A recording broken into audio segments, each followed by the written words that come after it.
guys, it's Lara from Everglides. If you guys follow us on Instagram or Facebook, you may already know that we recently launched our brand new online fitting service that allows us to fit anyone, anywhere in the world virtually.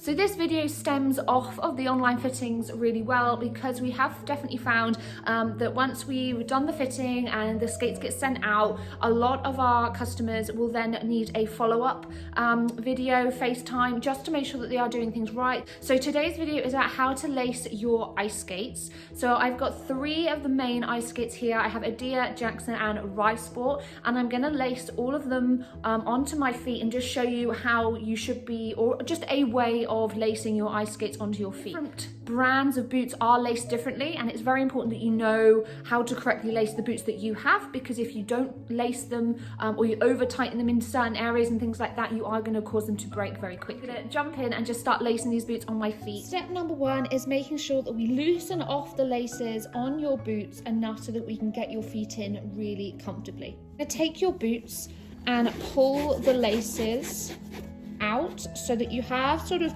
2 to 3 inches worth of lace either side. You're then going to keep going all the way down until you reach the toe box.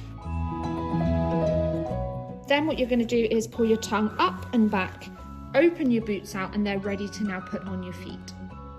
Try and avoid only loosening your skates part way and flexing your tongue forward. This can cause damage to the tongue, cause it to split or break very quickly, and it doesn't allow the toe box to open wide enough to get the widest part, the ball of your foot, through into the section that it needs to sit.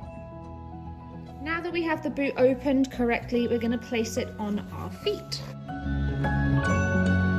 Step 2 is removing any jeans or leggings from the ice skate or from the area where your ice skate is going to do up. Anything left inside the ice skate is going to cause rubbing and irritation. So step 3 is making sure your heel is sat in the right place. So now we've got the skate on, just have a moment just to have a little bit of a wiggle. Make sure that your foot is right against the bottom of the skate. You can even tap your ice skate depending on what your blade is resting on, just to make sure that your heel is fully in the back of the cup of the ice skate here. What you're going to do next is then just give the tongue a little bit of a pull up, just to make sure that it hasn't slipped down into the toe box whilst you are putting your skate on. Once you know that that's all pulled up, just push the tongue in nice and flat against your leg. It's really important that you allow your foot to completely relax inside the boot.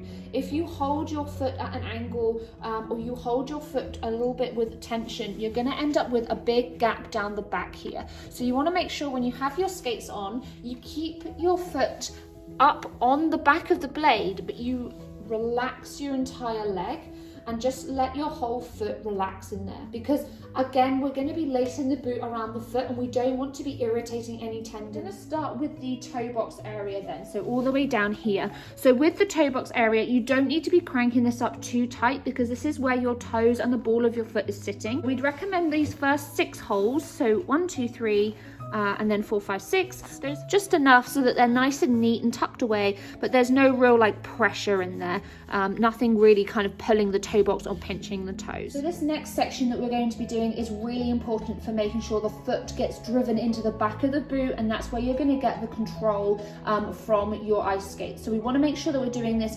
firm, but we don't want it, again, we don't want it tight. We don't want to over tighten this section because it's going to cause cramping and things like that. So when we say tight or firm, this is what we mean. So you want to take your laces, and once you've kind of tucked them in like we did for the first 3, you're then going to provide an additional extra little pull. And that's enough. That's just resting against the foot in there and just providing that nice little bit of firmness that we need. So again, we're going to take the lace.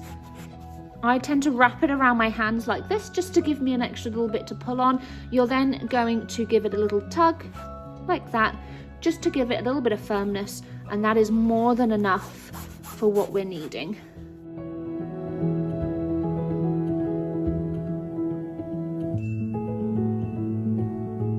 Section, there are many different ways of being able to do this, but for the interest of this video today, I'm going to show you a really lovely beginner level way of tying up this section of your boots. So what we're going to do is we're going to place a knot here. and I'm gonna go through and through again and pull that nice and tight. So it's a really great way, especially if you're not sure how to tie your laces, to pop a little knot there, and it will also just mean that everything stays nice and tight and nice and snug whilst you're skating. Go to the top, it's going to come round, and then you're going to cross the laces over. So top of the hook, round, cross the laces over. So another way that people do this is they go from bottom to top. So they go this way. Because it has nothing to lock itself against, it can slip through. Whereas when you have this little cross here, it does tend to keep the lace a little bit tighter whilst you're skating. So if you are doing your skates up this way and you find that your skates end up being a little bit loose and you have to get off and tighten them, then potentially try it the other way, just because that will provide a little bit more resistance and stop them from slipping. Okay, so this next step is quite simple. It's to tie off your laces. If you do find that you have really a lot of excess lace left over and it's going to create a bow that is a little bit too big, so this, I would say, is a bow that is much too big for ice skating. It will allow your blade to get caught in these loops and cause problems whilst skating. So we want to try and make this bow a little bit smaller. So a really great way of doing this is to take the lace and just hook it back down the hooks again. So you can come up the hooks, go back down until you've used up enough lace so that when you tie the bow is nice and small and nice and neat and is going to cause as less problems as possible. Okay, so lacing up Edea ice skates then. So you're going to follow all the same steps that we just did for the Jacksons right up until this point here when we get to the hooks. So I'm just going to go ahead and put that all on my foot and get right up to the stage where we're then ready to do the hooks, and that's where the difference is. And then I'll just explain that and run that through to you guys. So this section of Edea can be a little bit tricky to get right, as Edea always remain more open at the top. So I'm going to show you what is normal for Edea and how that looks like, so that you guys have some reference and making sure they're not done up too tight or too loose. So you guys should see now like how tight you should have your ice skates. So on a Jackson and an Edea. Here's with Edea, if you tighten this top hook and really remove all of this sort of gappingness at the front, what happens is the boots very quickly begin to crease here, and they're not designed to crease. Edeas are not designed to flex the same way that a Jackson's designed to. The tongues are very soft, they're very supple, and they are designed to flex here, not here.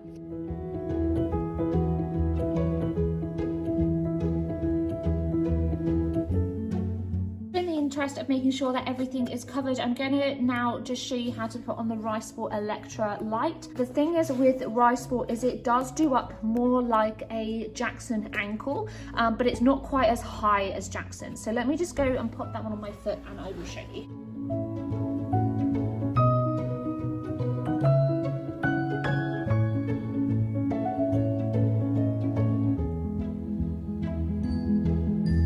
Again, with these hooks, we're going to start over the top and we're going to go round and cross over.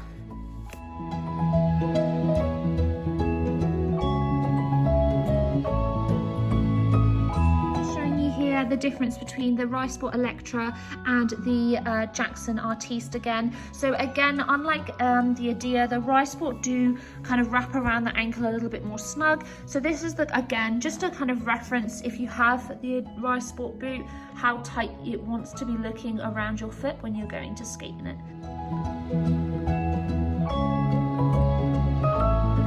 So that's really it for how to lace your ice skates. If you have any questions, then please do leave a comment down below, or you can get in touch with us on Instagram or Facebook to arrange a virtual fitting. Then all you need to do is go to